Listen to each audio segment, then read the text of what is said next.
Hey guys, welcome back to another episode of Health Ignited with my amazing wife, Dr. Sonia Jensen. On this podcast, we talk a ton about hormone health and balance and relationships and vitality. And there's so many conversations that come out of that, and there's so much that we learn about each other in these discussions too, right? Yeah, just before we got on, you were like, we were having a little bit of a discussion, and you had mentioned that maybe we can resolve what that discussion was about through this conversation. And I think that happens often on these Mondays. So what do you think about that? What do you mean? Well, just regarding like resolving stuff, because this is sometimes time for us to just connect Yeah. on issues that come up or challenges that come up in our relationship Yeah. that hopefully are a lot of you that are tuning in also experience maybe with your partner. Yeah. Well, I've noticed anytime we make a commitment to teach something, our own stuff will come up, whether that's as an individual or as a couple, because I think the only way to teach something is to live through it yourself and go through it yourself. So I think examples come up during our days, especially these mornings when we're recording these videos or podcasts and things, so that we have examples to share and have more empathy, I think, for one another when we're moving through these challenges. Yeah, so she basically said she didn't like my energy on Mondays when we record.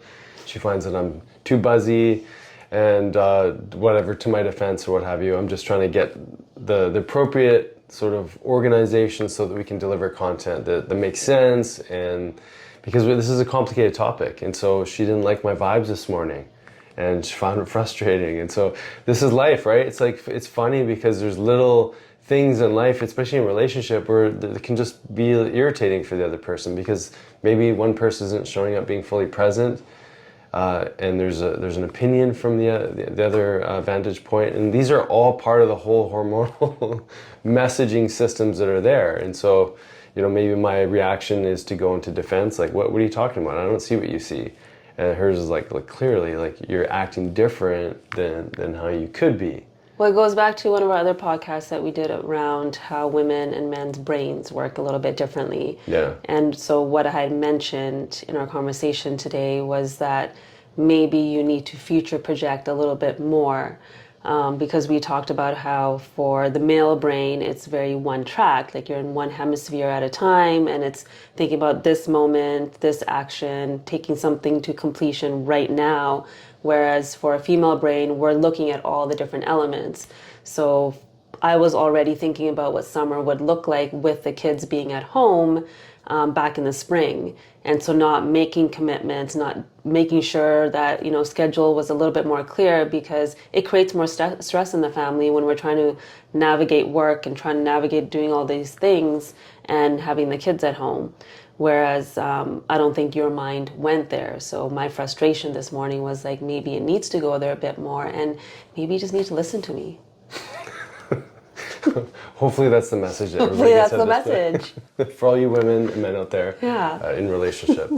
Anyways, if you enjoy the banter, maybe the conversations, the challenges that we go through, that we share through the lens of the hormonal system, please like, subscribe, and continue on this journey with us, because it's a fascinating one, and we're always learning from one another and learning from the comments. Which brings us to one of the topics we want to talk about with the podcast today. We want to talk about some of the conversation around this whole idea of progesterone and different phases in a woman's cycle, and what can be a challenge for women and for their partners.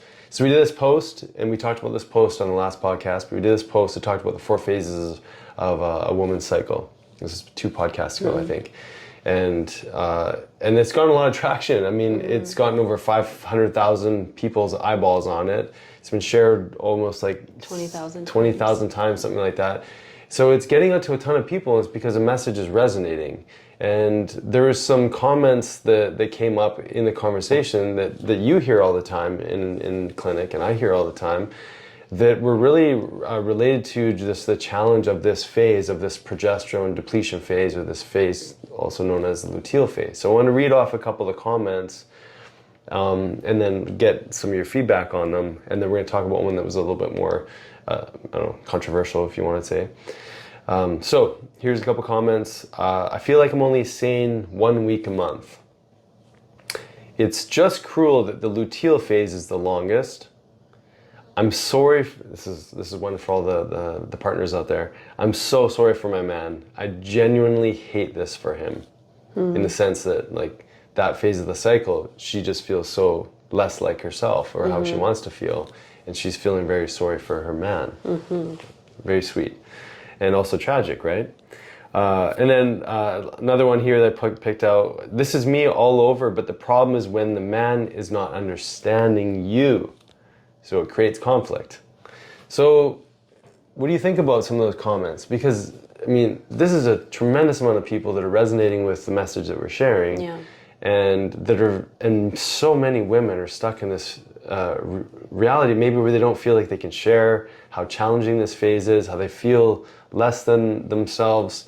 They want to feel better, they want to do something about it, but and many people commented that they feel like this most of the month. Yeah, like they feel really stuck. Yeah. Because there isn't conversation around it, there's an education around these things that are happening throughout the month and why it's happening. But instead it's just been normalized that you just don't feel good, or we need to fear this part of our cycle because we're not going to feel like ourselves. We're going to maybe feel more anxious, more depressed, be in pain, feel swollen. Like all these things show up in that latter phase that we're talking about when progesterone is low. And when there's no conversation about it, women just feel like they just have to stick it out and not realize that's actually not normal. That the symptoms that they're feeling, there is a solution to it, and the body's just telling them that there's some miscommunication with their hormones, or there's depletion in certain hormones that we need to fix. So once we create awareness around that, and I think what it does, it helps women feel not alone.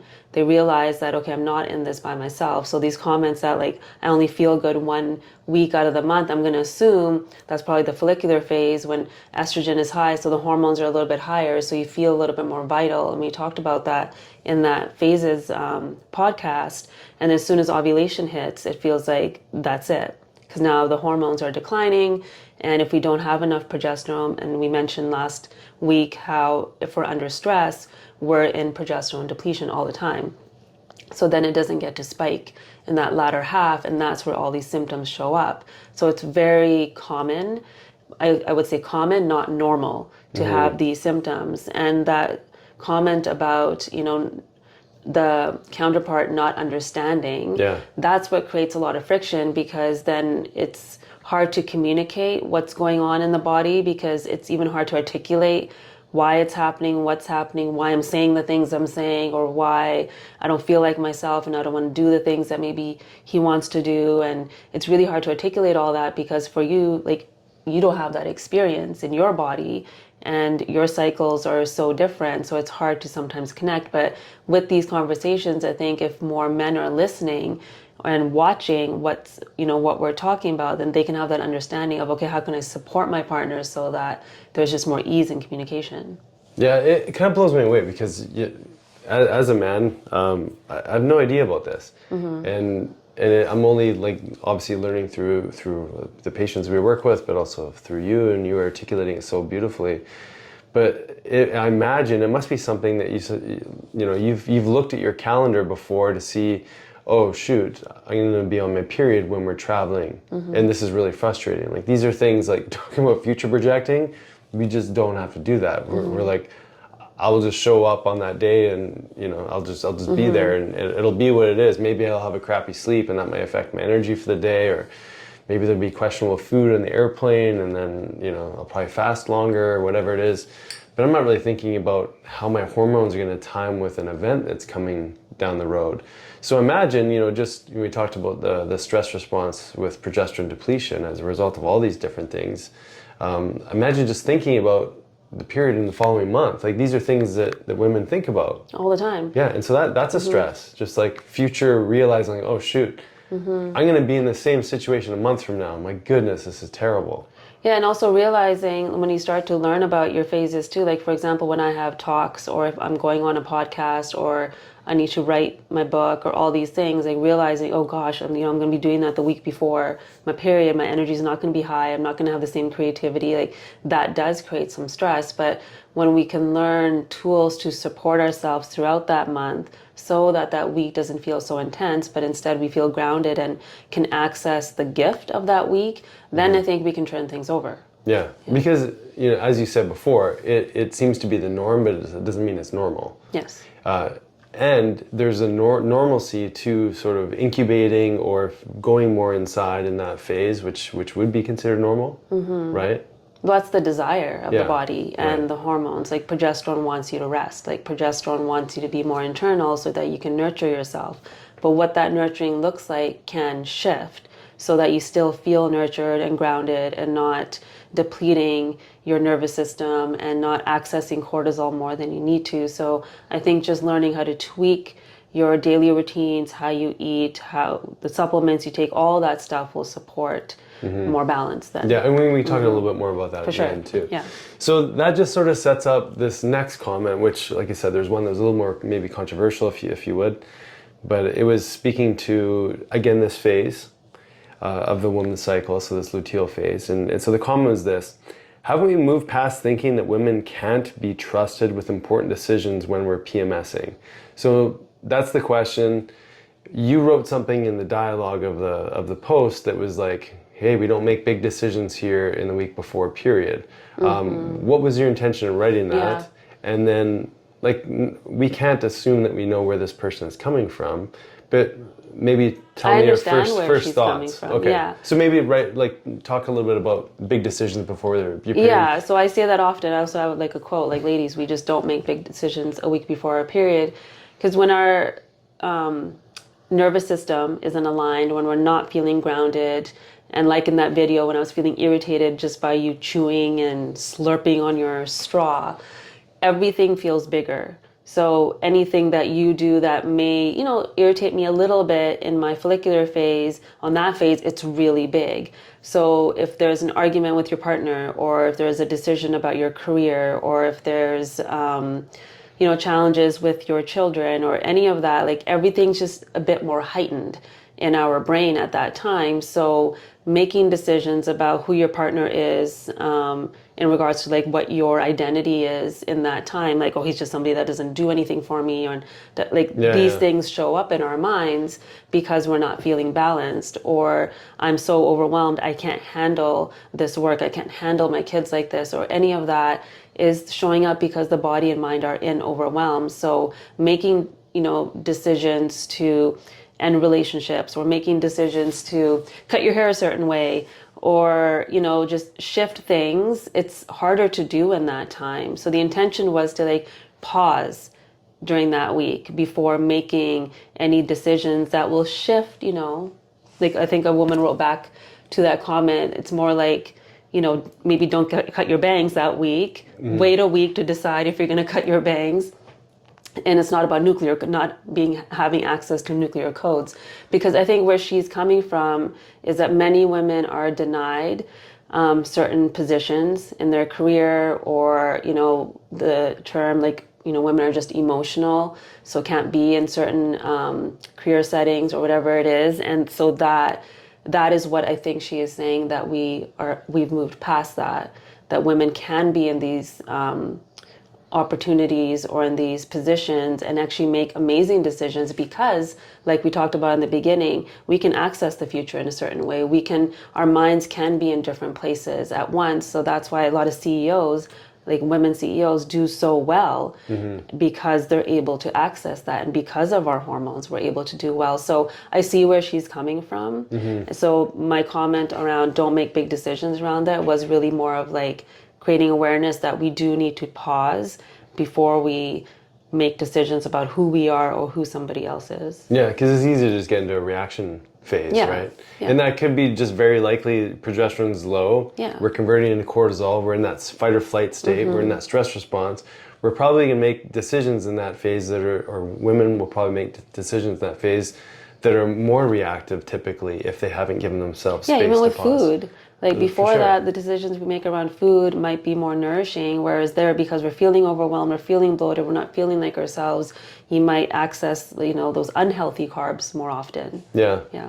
And I thought it was interesting because this, to me, again, me being not a woman, I couldn't know this. And so when I saw that writing, I was like, oh, I didn't realize this was such in such dialogue, it was so accepted universally that, oh, that's old news almost, like it's now irrelevant.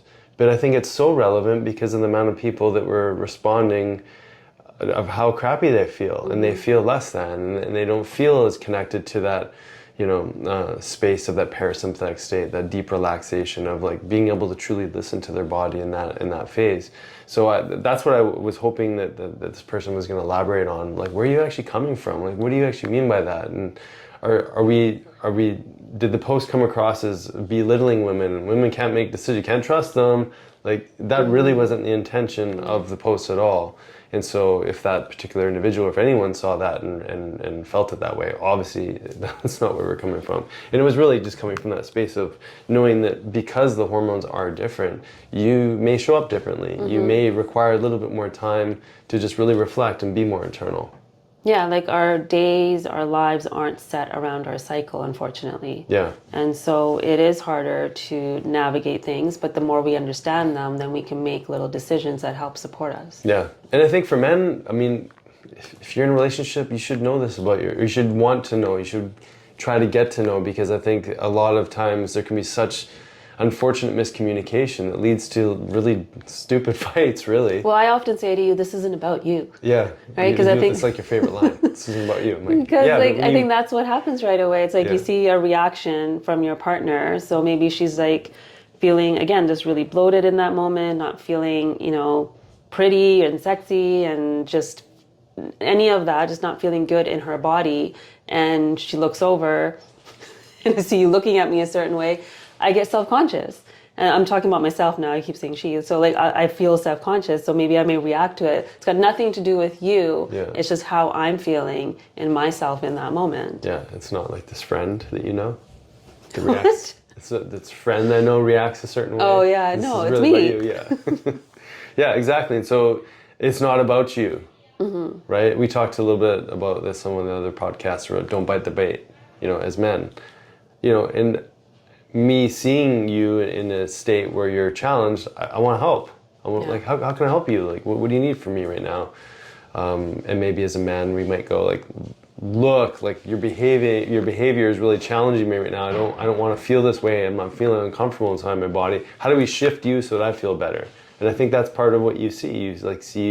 You're just trying to not feel uncomfortable. So it's stuff to work through, right? So we're going to talk a little bit more about PMS, and really that tagline that's given to that luteal phase, so premenstrual syndrome. Like, how do you define it? And it is different for different women, and what might show up, but talk a little bit about that. Yeah, so one, I want to reiterate again that it's not normal to have these symptoms. There are signs of something deeper that's going on, maybe a deficiency or just something else. So PMS, there's 4 different types. That's been labeled.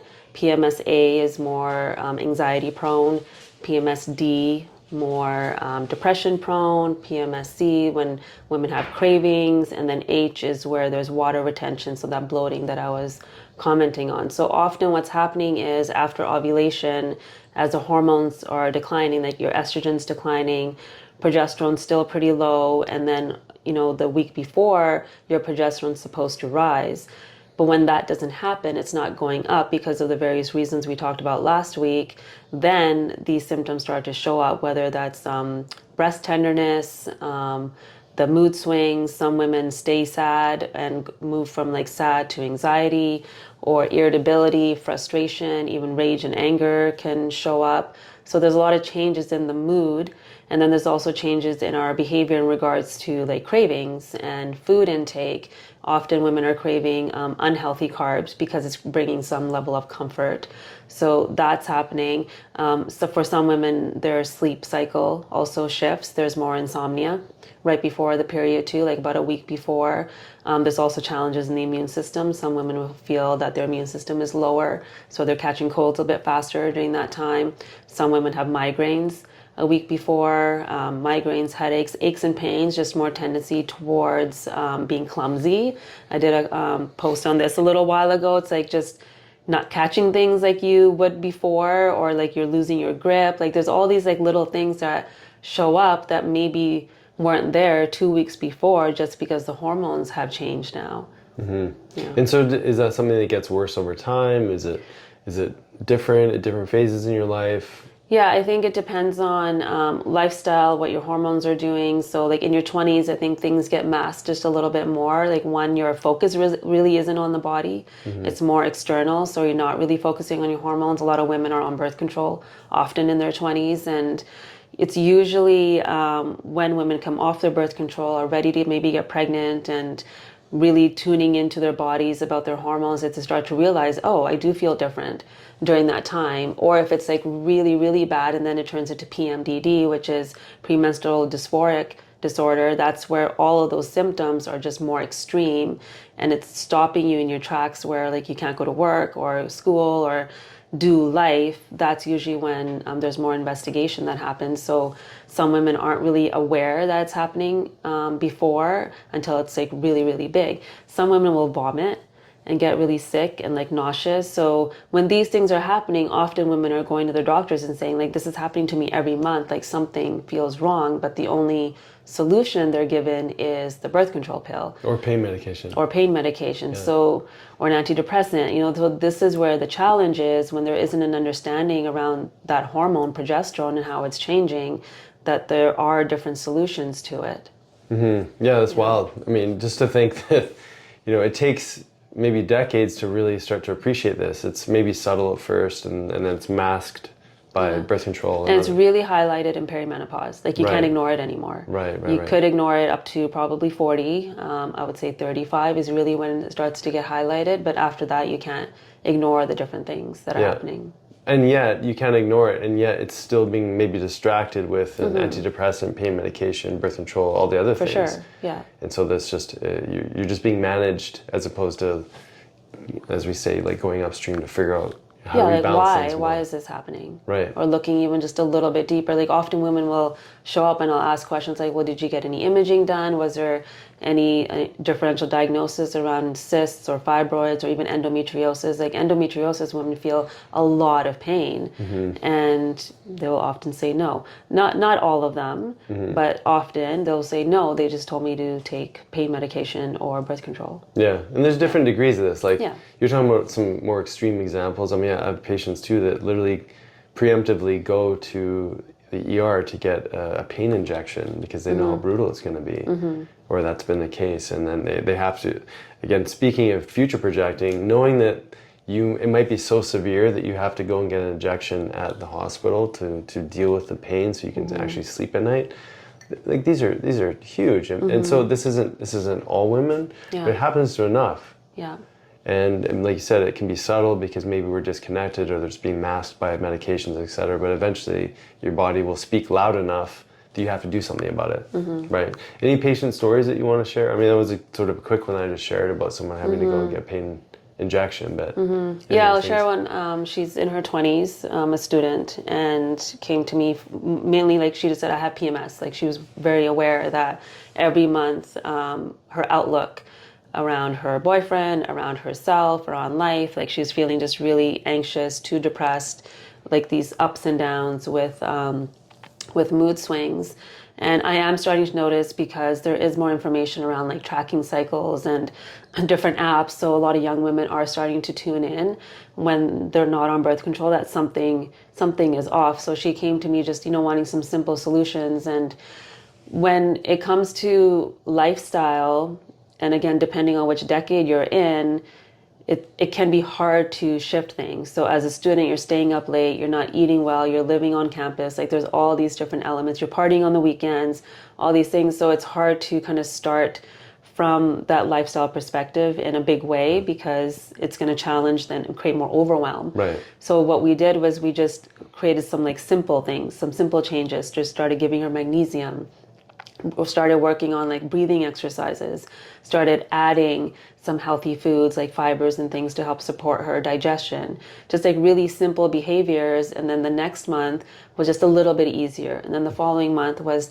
even more. But what happened in that process is she started to learn that, oh, I do have power over this. Like, it doesn't have to control me. The more I change, the easier it becomes to manage. The more I like look at how stressed I am and make some changes, the more I sleep, like all these like little things. And she started to notice, oh, I can actually change this. And then just that was huge, because then she didn't feel a victim to her body and her period, and she wasn't afraid of it anymore. Yeah, well, that leads us into this last part of the conversation, which is really like what to do about it. So you broke down a few things that were really important for women, and also recognizing you have to meet someone where they are. Like, so this is someone who's still in college and has a completely different lifestyle than, say, someone who's in career and, you know, maybe with kids and other things. But so let's say like we move the conversation into and purely, okay, here's this reality of PMS. PMS isn't necessarily something you have to manage. For some women, it's just part of life and it just rolls along quite easily, or maybe there's disconnect.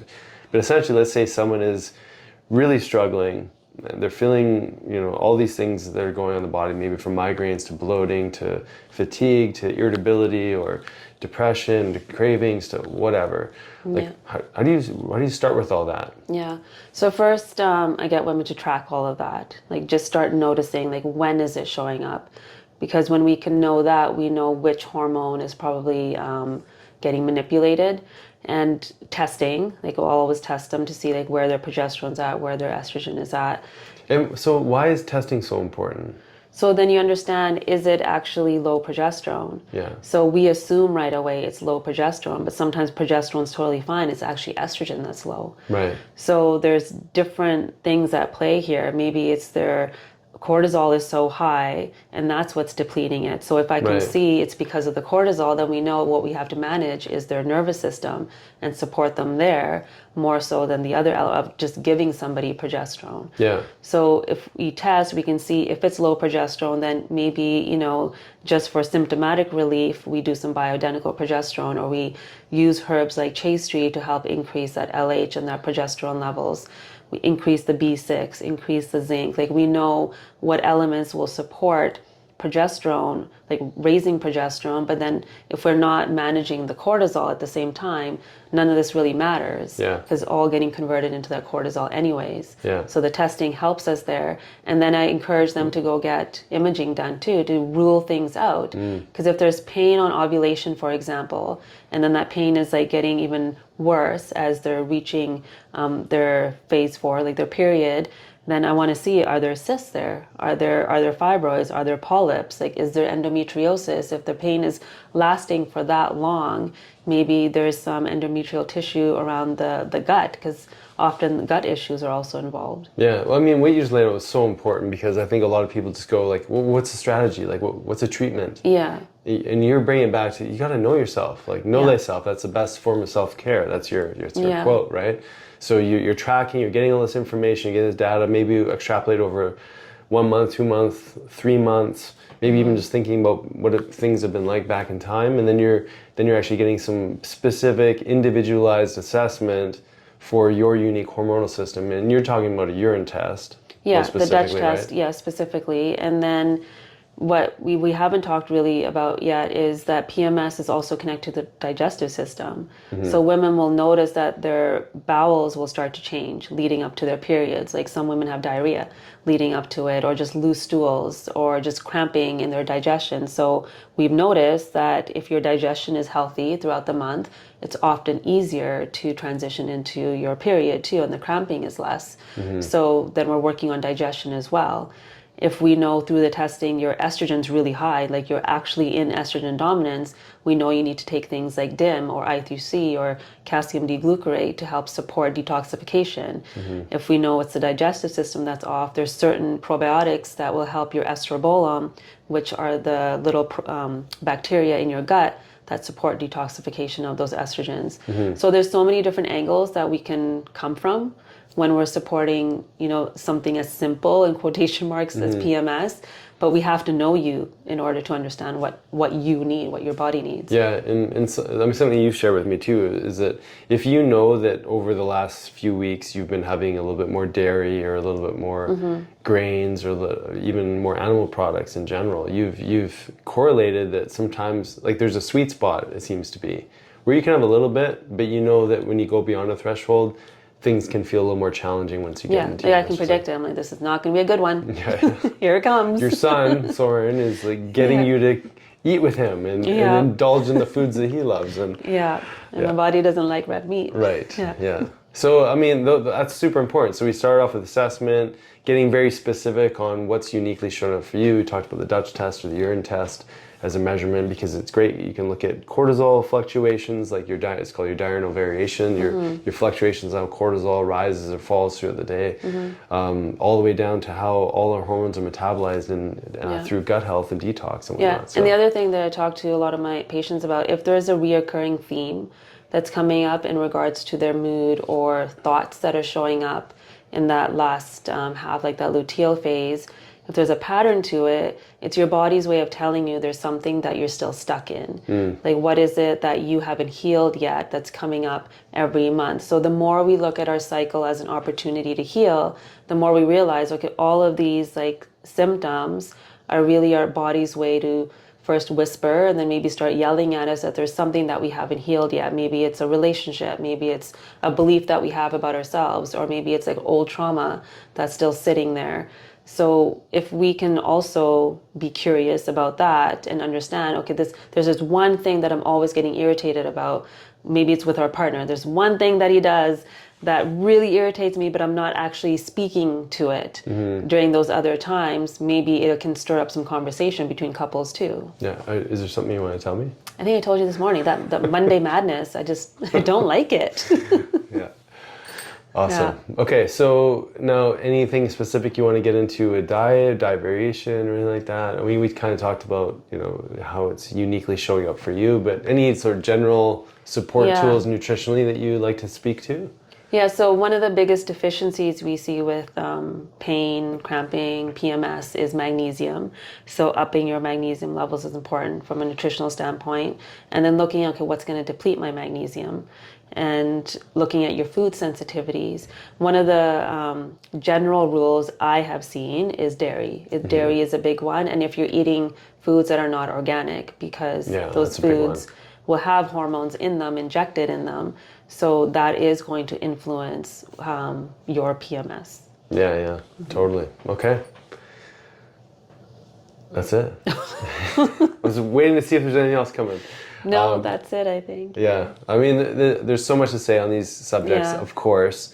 And, we're just grateful that you're here tuning in with us. And it means a lot to us that you're taking time to comment and share these episodes and share these discussions, because hopefully, just like we're learning from one another, we're learning from you guys that are tuning in. Hopefully these are conversations. Maybe you can play with your partner, put it on and you guys can banter about what it is that you're experiencing, and please share with us. Like, would you learn about each other and tuning into a conversation like this? And what shows up for you guys, right? Yeah. It's helpful. It helps us too when you're commenting or having conversations with each other around it, because we know these things. So when I sometimes get comments or even DMs like, oh, I'm going through this, or my child is going through this, I thought it was normal. And we don't realize that, it's still relevant. It's we're like, well, of course it's not normal, but we forget that not everybody has that awareness that, because we get used to being a certain way. So we get used to that routine. Like a patient that goes to the ER every month, it becomes a part of your routine. Yeah. Knowing, oh, I'm going to be craving these foods, I'm going to just eat that way that week. It becomes a part of the routine and even the identity. So the more aware we become, we start to realize these things aren't supposed to be like that we could feel really good in our body and almost look forward to our periods and look forward to that time, because that luteal phase, it's that time to nestle with yourself and get to know yourself more and be more internal and be more creative and just understand yourself better, so you can look forward to that time instead of dreading it. Yeah, I love the reframe there. I mean, I think that's huge for people to see that differently and not as the nemesis of the month, and not to belittle how it is, because again, I'm on the outside looking in. And then if something happens, you can know why. For example, this last week, I was in my last week of my cycle, and I should not have tried wakeboarding. That's true. My body was happy paddleboarding, and I was like, oh, and I knew even when I put it on, or you helped me put it on, I was like, this isn't going to happen. Like, I'm already tired. This isn't going to work. And it didn't work. Right. So it's a reminder for me of like, oh yeah, you know, I just got to listen to my body. Yeah, yeah, it's brilliant. Okay, so conversations like this and more, we have them in our Health Ignited Club, which we meet every month to dive into these concepts in a group format. We do a teaching in the beginning, and then we basically turn off the record button and just dive into conversations with the people that are part of the group, and it's so much fun. I mean, again, talk about community building and learning from one another. So we'd love to have you as part of that. If you're tuning into these conversations, you're enjoying them, go to drsjensen.com and join our Health Ignited Club, because there's so much of this and so much more. Okay, until next time, thanks again.